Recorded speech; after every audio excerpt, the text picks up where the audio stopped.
होता यह है कि 2020 में कोरोना के टाइम पे बहुत सारी कंपनीज कोरोना की वैक्सीन बना रही थी।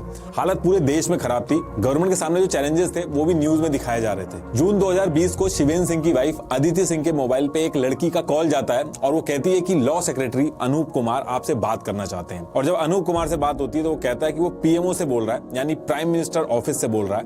अदिति ट्रू कॉलर पे चेक करती है तो पीएमओ का ही नंबर आता है। ऐसा इसलिए होता है क्योंकि सुकेश ने इस कॉल के लिए एक सॉफ्टवेयर यूज करके कॉल स्पूफिंग की थी। अनूप आदित्य को कहता है कि फिलहाल तो मैं फोन रख रहा हूं, लेकिन आपको मेरा जूनियर ऑफिसर कॉल करेगा। और फिर 1-2 दिन में अदिति के पास एक दूसरे नंबर से कॉल आती है और उस कॉल पे अदिति को वो आदमी ये समझाता है कि देश में कोरोना फैल रहा है और देश को इस टाइम पे वैक्सीन की डिस्ट्रीब्यूशन के लिए शिवेंद्र की जरूरत है। इसके लिए हम एक कमेटी बना के शिवेंद्र को उसका मेंबर बनाएंगे। लेकिन ये सारी चीजें करने से पहले शिवेंद्र को इन जेल वगैरह के झमेले से निकालना होगा। इनफैक्ट 1-2 कॉल में तो ये भी बोला गया कि लाउड स्पीकर ऑन है और अमित शाह भी सुन रहे हैं, तो आप जो भी बोलिएगा सोच समझ के बोलिएगा। और ये भी बोला गया कि बातें टॉप सीक्रेट है, इसको कहीं और मत डिस्कस करिएगा वरना गवर्नमेंट का नाम खराब होगा।